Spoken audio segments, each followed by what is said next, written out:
welcome back. Okay, I don't like to do this, but yeah, I was wrong. Okay, the XH2S is definitely a worthy successor to the XT4.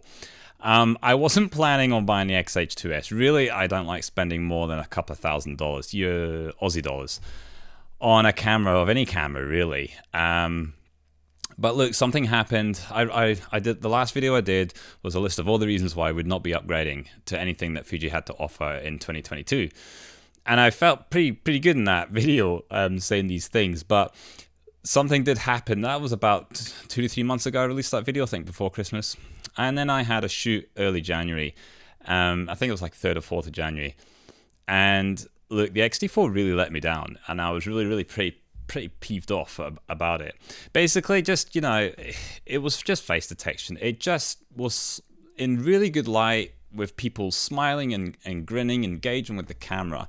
It just wouldn't toggle on. No green box was coming up, and of course, I'm experienced enough to know, double check the settings are all there and all ready to go. It, for whatever reason, it was just taking like 4, 5, 6 seconds for a box to appear around my clients' faces, and I'm just sitting there in this environment looking stupid, and I know that it's bad to just rely on these little tools. You should just be able to just bail out of that mode and just use a single AF point, get the job done, etc. But the point is, I used to do this with DSLRs, single AF point, focus recomposing, or any of that kind of stuff. You buy mirrorless for these tools and features. If they're not working properly, that's really on them. And it was just like, it just knocked my confidence a little bit. I was just like, really, do I want to go through all of 2023's shooting with this lack of confidence in the autofocus, coming on? I just kind of had enough of it. There were some other things with the XT4. Has never been a perfect match for me. I've basically, for the past sort of 2 years shooting with that camera, I had a few niggles, and I just thought, with this thing that happened, this kind of letdown on the really easy situation, I thought it's time to look at the other offerings. So I quickly ruled out the XT5. No flippy screen for things like YouTube and other video stuff. That's not what the camera for me. It's also analog dials, and I knew that PASM would be what I wanted more. The XH2, therefore, or the XH2S, and really I was not seeing a lot of confidence in the XH2 AF being that much better than the XT4. However, the XH2S, did I say XH2? Yeah, so the XH2 not being that much better than the XT4 for AF. I know it probably is, but I'm just talking about a substantial increase. But everything I was seeing about the XH2S was saying it was vastly better, mainly due to stack sensor. So, look, I'm rambling. I'll try and make this a bit of a quick video, but in essence, I just, firmware 3.0 came out or whatever, and I booked myself in just around about the Christmas holidays. I went down to, I think it's like Fuji World or something in Sydney, basically a store that you can just hang out in, test and play with cameras all day long if you like. And I headed down there with my daughter during the school holidays, in the summer holidays in Australia, and I just wanted to test a few things with the XH2S to see if it was really solve these kind of niggles with the XT4. So this is not a video, a review video. This is a video about anybody who's on an XT3, XT4 thinking about upgrading. This is definitely a video for you. It's a video probably for anybody who's maybe considering Fuji as a system as well, and would like the input of like an honest opinion on the XT4, its shortcomings, and where the XH2S manages to sort some of those shortcomings, or actually just not and still have those problems on the camera. So that's what this video is. Very specific stuff we're going to go into today. So first up is when I went down to the Fuji World shop, whatever, in Sydney. I can't remember what to call it. The staff were fantastic. They were very helpful. And yeah, I found a few things out that I wanted to share with you. It's the sort of stuff that is rarely talked about in any video. So it's not just like a generic kind of autofocus video review or anything like that.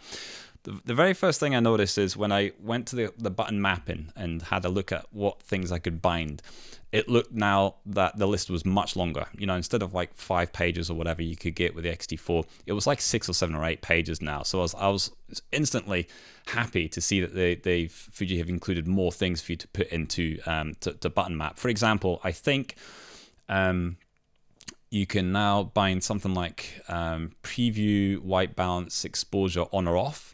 That was something I think you always had to either menu dive for on the X-T4. That could just be a button press now. But one of the best features is that they've done away with this kind of how you do autofocus for the eye. It's done away with this. It basically, you can bind a button on the XH2S to toggle between the eye that you want in focus. You'll get a little white box over the eye, and if you want it on the other eye, you just push the button and the box will jump across to the other eye. Fantastic. I mean, I know this is probably a really standard thing on so many other camera brands, but on the X-T4 it didn't work like that, and it was really annoying. I think the quickest way I could get to changing the eye was through the Q menu on the X-T4, and then you have to use the D-pad to find that eye box, and then you have to scroll with the command dial to choose left or right eye. And I always got confused because it would say L for left and then a picture of the eye, or R for right and a picture of the eye as the little icon, and I was like, wait a minute, is that my right eye or the subject's right eye? Because they would be different, and I always just got it wrong. It was just a really crap way to basically change eye autofocus. So already I was like, that is huge for me, and that was going to make my life so much easier. So that was a huge big tick in the box for the XH2S. In addition to that, it's got all those subject detection modes, and they're really cool. Like, I have cats, so I'm really appreciating the cat mode, but this has got nothing to do with work, so I'm not really going to talk about that. This is really strictly client work, and I've had this camera for maybe about 2.5, 3 months, and I've waited to do this review because I wanted to put it through quite a bit of paid work, and actually kind of see how it's really performing in that sense, rather than just kind of casual walking around. I'm a firm believer that if you basically, have a camera, but you're a casual hobbyist and you just walk around and shoot for 2 years, I would rather listen to somebody who's had the camera a month, but has put it through some really strong, tough work kind of conditions, where they really are pushing the camera system quite hard. They're finding out the pros and cons with it. So that's what this is a little bit more of. With regards to being down at the store, the other thing I found that the X-T4 would have a hard time is finding eyes and faces when they are underexposed. Now, this is something I come across a lot with my event work. I will mix strobe and ambient light together, and quite often in the venues I'm working at, that might mean that the people in front of me are quite heavily silhouetted, but they're going to be illuminated nicely once the strobe kicks in. I might be in some kind of aperture priority mode for this kind of shooting with TTL, maybe fixed ISO, of course, things like that. But it would struggle to find autofocus in this type of situation. You would have to, and I don't know why Fuji do this, but you'd have to go into full manual control with your camera and then toggle the preview white balance and exposure off. But even then, you sometimes still have them silhouetted. It's different to studio. When you're in a studio setting and you use this mode and you preview white balance and exposure and you turn it off, you will see everything. Even if your shutter would record complete blackness, you will still be able to see faces. But it's a bit different under mixed lighting and high contrast situations where you've got lights behind the subjects and they're in front of you. So it didn't always work as a kind of solution. Well, I tested it in the Fuji store, and I was pleasantly surprised. Under aperture priority mode, I was about -5 EV. I think I've got a sample shot here to show you. And the eye autofocus, found it on my daughter, and she was practically a silhouette at this point in time. You'll notice that the outdoors window, those highlights are protected. The inside is very, very dark. I've lifted the exposure, and you can see that it's actually found the eye. And this wasn't even with a native Fuji lens. This was actually with the lens I'm recording on right now. This was with the Zeiss Twit 32 1.8. So I was really, really pleasantly surprised to see that. It looks like Fuji have managed to find faces in a lot more difficult lighting situations, which is what I found myself in a lot through paid work. So that was a huge tick. What else? I'm just looking at my notes here. Oh, okay. We have to talk about the ergonomics. Yeah, for sure. I mean, I was never hugely fond of the X-T4's ergonomics. I've got videos where I talk about all the different grips I tried to use, the cages. The problem with these things is that with the grips and things like that, they are pushing the hand further away from the buttons where they really are, because it's not part of the design. So if you can make do with the system without using any kind of third-party grip, it's probably better. But it's a double-edged sword. I mean, I do appreciate, I've got here the XT32, which I still have, and you know, this is a very, very slim camera, okay? And I do appreciate the fact that this thing can just, you know, stow away in a bag really, really quickly. It's one of those things where I predominantly shoot with the XH2S, and I have that in my bag as a, oh crap, it's my XH2S as a problem, and I need to use this. Or if I just need to have two lenses on the go at the same time for a brief moment of time. So, look, you know, it's nice that the X-T4 is more compact, but I can't lie. The extra recessed grip is on the XH2S is far more comfortable to use. So after using the event, you know, shooting with this for things like events that go on hours and hours, I'm far, far more happier on the XH2S for ergonomics than the X-T4. Okay, so dials versus PASM. I've done a video about this. I won't go into all that detail again, but I will just say that just getting back to PASM and 7 custom modes is huge. That is massively brilliant for me for my line of work. There are just so many situations where I want to turn a single knob and have a plethora of different settings. It could be different AFC settings in terms of things like how sticky the AFC is, from being very sticky to being more loose, or it could be things like autofocus continuous to autofocus single, or manual focus, and so you can flip a mode and be in a manual focus straight away instead of using this button. There's just so many things that you can do with PASM that makes sense for me. I'm the kind of person who will shoot a lot of my event work in aperture priority mode, but I might like to drag the shutter for some moments, and just being once you do this kind of work enough, you kind of get to know a good shutter speed to drag with your subjects, and it's just great. I can just flip a knob and it's taking me to 1/8 of a second or 1/6 or whatever, so that I can get these kind of shots done. And then as soon as I've got that shot that I want, I go back, I just toggle back to to another custom mode and get back to basics. So there's just so many different things, even things like strobe use, and I could just flip a dial and be in manual mode and have preview, white balance and exposure off, and now I'm better set for finding faces that are particularly tricky to find in low light situations or high contrast backgrounds. So there's just so many reasons, and the X-T4 was one of those things that you couldn't really do that. You're kind of locked down onto one way of working with a camera, and if you wanted to change from aperture priority to shutter priority, there was a few dials that you had to turn and twist and on the lens, and from taking it out of the aperture, put it into A, and all these other different things. It's just too much flapping around. You're missing moments at high pressure events. So look, I'm sold on PASM. PASM just works better for this, and especially because it's video. I mean, it's hybrid, so it works beautiful. I can assign some of those custom modes to being video, some of them to being picture. It works absolutely fine. What else have I rolled? Okay, so yeah, we have to just talk about the general autofocus performance. So yes, it's definitely much better. I did even just in the store under crappy lighting, I just had my daughter walk back and forwards, and I took about 100 shots in about 10 seconds or something like that, maybe. I'm not sure exactly what it was on, maybe 10 frames a second for 7 seconds, or 10 seconds. I can't remember what it was, but I got about 100 images, and about 70 out of 100 were in focus. So absolutely fine for me, and that's without even tinkering with the AF continuous settings and configuring to make it even better. I was already happy. In fact, that's one of the things I haven't really had to do with this camera at all, is mess around with those settings as of yet. But I know that's there if I need it for more difficult work. It's nice to know that I can tinker with those things. The buffer confidence, this is one of those things I found out on the job, but yeah, look, I'm writing RAWs to a CF Express Type B. The Angelbird 512GB card seems to be working fine for me, and that was actually reasonably priced. I'm actually finding that cheaper than UHS2 512GB cards. So yeah, go figure. But I'm writing RAW to that, and I'm writing JPEGs to the UHS2 card.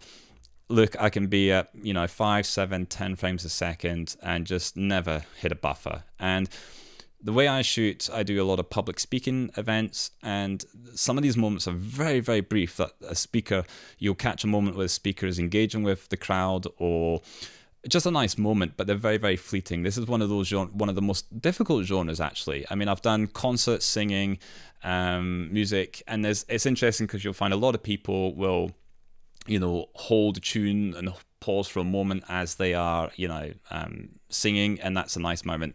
But capturing somebody talking like I am right now is, a nice favorable expression or moment. That's quite hard, and that's where you really start to smash that shutter. So, for me, it was just, you might be culling a lot more. You might be going back to your Lightroom and going, oh God, I've done a 2-hour talk and I've got 3,000 images here and I only need to deliver 30, but at least you're going to find that 30 and they're going to be really, really good moments. Whereas in the past with other cameras with buffer issues, I've shot way less images, still have to deliver the same, and I'm struggling to find good moments from them. So it's like, yeah, it's just one of those things. This may be a talk for another day, but just because you smash the shutter in one situation doesn't mean you do another. I might smash the shutter 3,000 times in 2 hours for public speaking. I might only smash the shutter 2,000 times in an entire day's wedding. It really depends on what you're doing in the context of your shoot. So yeah, let's just get that out of the way. Another big thing was that with the X-T4 and its face detection and eye detection, it was a bit hit and miss. There would be times that it would just fail me, and I would have to bail out of that mode and into wide tracking. I think it is to lock on. It's just a box basically, or lock on to contrast. And when you do that, the way Fuji works, and I don't know if I've heard that this is like this on other brands as well. I'm not sure why they do this, but your metering mode, whether you be in spot, center weighted, or matrix, when you toggle face detection, it wipes all of that out and it becomes its own metering mode. Now, the problem with that is when you toggle face detection on and off in some kind of automatic mode like aperture priority, you can get exposure shifts. You need to therefore EV compensation the exposure shifts between toggling out of face detection and aperture and just wide tracking or something like that. It's really annoying. It's really annoying, and it still exists on the XH2S, but. And here's a big but, and this is if there's one takeaway message, this is probably it. For all the event work I've done so far, I have lived in face and eye detection mode. I have not needed to leave it once. I have stayed in autofocus continuous mode the entire time that I'm doing all of my event work. So all the images that you see, that's how I'm shooting. And for me, it's like that is the entire purpose of a mirrorless camera for me, is to be able to shoot under those parameters always and not feel as though it's not really working. And that means, therefore, I am not getting these exposure shifts as I'm toggling face detection on and off. Because I'm living in it, I'm living under that metering mode. Therefore, my exposures are pretty much fairly consistent as I'm shooting. And that is, that's a godsend. The other thing is the way the X-T4 handled face detection is it was a mess. It also had something called face select mode, and you would use the joypad to nudge across from one face to another if there was a group or a crowd or something like that.